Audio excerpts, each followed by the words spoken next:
Alright, what's going on, guys? Welcome back to some more Nanatsu no Taizai greatness. Today we're looking at the Lancelot side story, a full chapter dedicated to Bon's son, and even discussing how it may directly tie into the sequel of Nanatsu no Taizai that is currently in production. So grab your scraps, grab your Vanya Ale, and buckle the f*** up. Do you realize how many times I want to send a boy a picture of my fully exposed vulva, and people tell me that I'm faking these things, and that I'm psychotic, that I'm ADHD, that I'm on drugs, that I'm all these terrible things? Can you imagine meeting a boy that you want to fuck, and the first words out of your mouth are, all I want to do is be a famous Twitch streamer? He's never heard of Twitch, he just wants to put his dick in you, and you're talking about Twitch? The clips are good, make sure the titles are sexy, because I come in here every single day, covered in glitter, covered in sequins, covered in booty shorts, so you can have a good time listening to me, playing with me, singing with me, smiling with me, enjoying your life. If we don't try, then what the fuck is stopping us from just throwing ourselves off a bridge?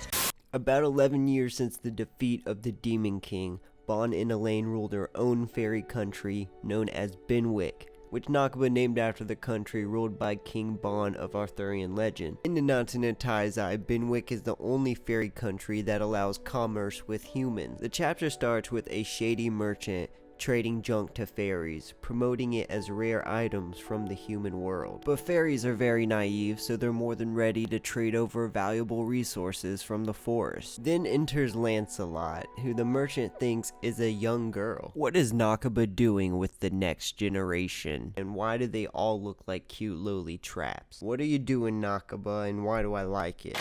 You're under arrest. All jokes aside, I'm actually calling the police. No, but seriously, Lancelot looking like a young girl at the beginning of this chapter. Is Nakaba doing this as a response to all the fans' reaction of Tristan's appearance? Like in my review of the final chapter, that's pretty much all the people wanted to talk about, is that Tristan looks like a female.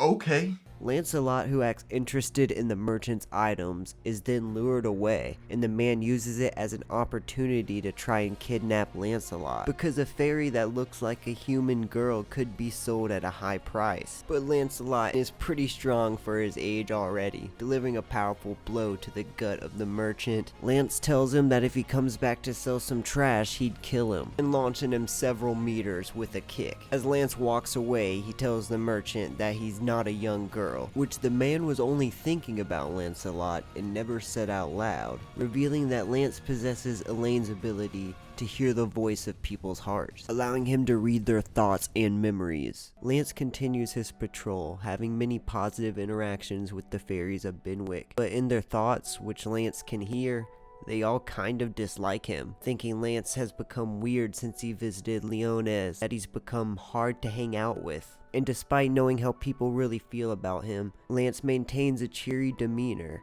and continues to be active in the community. When Lancelot is alone, he grabs the tip of the lance that he took from the merchant and crafts a spear, which he then throws at a large boulder, smashing the rock to pieces, and begins to rant how he truly feels about everyone. When they ask if he wants to play, they really just want to lay around in the sun. When they ask to go on an adventure, they wouldn't last more than a couple days. They think of him as a human, even though he has fairy blood, and don't realize how useful his patrols really are. Lance reports back to Bon, briefing him on all the stupid humans getting in and tricking the fairies out of the forest resources, telling Bon that he should be more serious and aware of his position as king, really giving his father a hard time, to which he responds by thanking Lancelot for all the help. Lance walks off trying to act tough, but he enjoys the praise given to him for a job well done. Bon then asks Elaine if Lance has become more difficult lately. Lance then runs into Jericho, where it's revealed that she trains Lance and has taken on sort of an older sister role, still third wheeling Bon and Elaine, but they've been through a lot together. Bon and Jericho have always been characters that are tightly associated. I don't think Meliodas and Jericho have ever spoken to each other. Like, imagine if they were in an elevator together.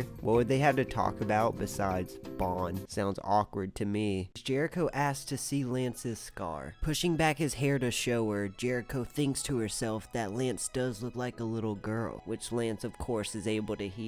Lance then openly asks Jericho if he looks like a girl, mentioning how the merchant from earlier thought so, and Jericho is reluctant to answer, though her thoughts expose her true feelings. This upsets Lancelot, and he runs away, calling Jericho a perverted old dude, a little nod to how Jericho used to be very tomboyish. Later on, it shows Lancelot has cut his hair, since Jericho upset him, and Elaine assures him that Jericho didn't mean anything bad. Elaine then tells Lance that he looks like Bond from when she first met him. This is when Bond returns home from his patrol, and asks Lancelot what's wrong with his face, which is blushed from Elaine's previous comment. As Bond sits down after a long day, Elaine breaks out the Aberdeen Ale for him to have a drink. Good booze is the only thing that makes Bond blush. He's an even bigger alcoholic than Meliodas. Aberdeen Ale is made from berries that grow in the Fairy King's forest, a callback to Side Story 1, which got adapted into the first 7 Deadly Sins OVA. Elaine tells Lance he should stop because it put her in bad shape when she tried it. Fairies have very low alcohol tolerance. Aberdeen is not only the first ale Zhivago let Bond try, but it's also the name of the prison where they met. If it wasn't for Zhivago telling Bond about the Fountain of Youth in the Fairy King's forest,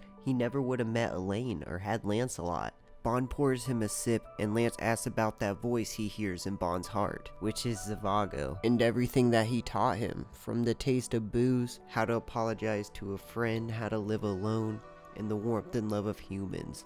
Bond says, "It's my dad, he taught me all of that." I know all Bond fans love this panel. Bond says Lance can have one sip, but he drinks the whole thing. Lance just says it's bitter, and claims that he's an adult now. And Bond mentions how he's trying to pose like Meliodas.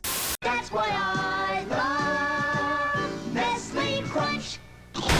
The merchant from earlier wakes up after being knocked out by Lancelot. As he's scrambling away in the rain, he vanishes right in front of the eyes of 2 fairies that bought items from him, who then go to report the situation to Bond. They go out to investigate, and Jericho mentions how this is most likely tied to other disappearances that have been occurring in Britannia. There were some holy knights that vanished right in front of fairies and also giants. Meliodas has been thinking a lot about the situation, but has no clue what the cause is. Bond decides to further the investigation in the morning, and Lancelot asks to help, which Bond will not allow. When Lance further insists, Bond tells him to just go back to the castle and that this is not just some playground. This upsets Lance and he leaves, but he has not given up yet. That night, Bond asks Elaine if he notices Lance changing, claiming that he's always trying to act like an adult in front of him, and saying it must be because he recently learned how to read hearts after visiting Leona's for Tristan's birthday party. They say the scar on Lance's forehead is from when he went into a fight with Tristan. Elaine states that the wound just triggered the awakening of Lance's powers, that he was bound to get anyways, and that reading people's hearts might come with some stress, but overall it won't really change him. Elaine then says that on that trip to Leona's, Lancelot realized for the first time how highly respected Bond was by the people of Leona's as a member of the 7 Deadly Sins, and a hero who helped defeat the Demon King. It's also revealed that Gother showed Bond's whole story to Lance, same way he showed Tristan the story of Meliodas in the 7 Deadly Sins, which made Lance want to become a knight like his father and be someone recognized by him as well. While Bond is proud of his son, he thinks he's hard to understand and quick to want to grow up. Bond just wants him to stay by their side a bit longer. Bond falls asleep and dreams about the time he rushed into a heist before Zhivago arrived, which totally ended in disaster. Bond and Elaine wake up to realize that Lance has already left to begin the investigation on his own, but Jericho, who knew he'd attempt to go by himself, is already waiting for Lance. Then it begins to pour down rain like when the merchant vanished. Lance asks Jericho that if he completed the mission by himself, would he have earned praise from Bond, and Jericho seems surprised that's all Lancelot wants, and the duo decide to go together. In the rain they notice a split, wondering if it's some sort of illusion, then recalling that there was also rain when the merchant from earlier vanished, and that the split must be some sort of entrance. Lancelot hears a voice coming from the entrance and asks who it is, but Jericho gets a bad feeling and says they should go talk to Bond, but Lance decides to rush in. Realizing that she can't change Lance's mind, Jericho grabs onto Lancelot's hand, telling him not to let go, as they walk through the entrance and disappear. Bond rushes to where Lancelot was, but it's too late, as he stares off into the distance wondering where his son has gone. From that day, Lancelot and Jericho were lost, though Bon and Elaine searched and never yielded any results. But it says a few years later, Lance returns as the Prince of the Lake, but it's part of another story we've yet to see. And that story, I believe, will be the 4 Nights of Apocalypse, when Lance returns from wherever he's vanished to. I believe the voice that called out to Lancelot and is probably responsible for the vanishings is a similar being to the Lady of the Lake, who's also known as the Saint of Chaos. The Lady of the Lake is not only the being that gave Excalibur to the first known user, King Carfin, but also directed Merlin to resurrect Arthur as the King of Chaos. I believe this Prince of the Lake ordeal proves there's more to the Chaos arc that ended in Nanatsu no Taizai. What is the true goal of these specters? The Lady of the Lake helped revive Arthur, and Lance returns as the Prince of the Lake. Seems like more than a coincidence, and I think they could be recruiting the 4 Knights, but for what purpose is still a complete mystery. I can't wait till we get to know more on the 4 Knights of Apocalypse, or maybe we'll get another side story. I also did a video talking about the Supreme Deity and how it might tie in to be an antagonist for the sequel, so check that out. I'll still cover more Nanatsu no Taizai related things that come up. I want to thank you guys very much for watching. It's been really real. All praise the sun, and I'll talk to you in the next one. Peace. Find me all on my own and you got involved like you wanna crash me. Got me back and reset it, for that I'm indebted for even the small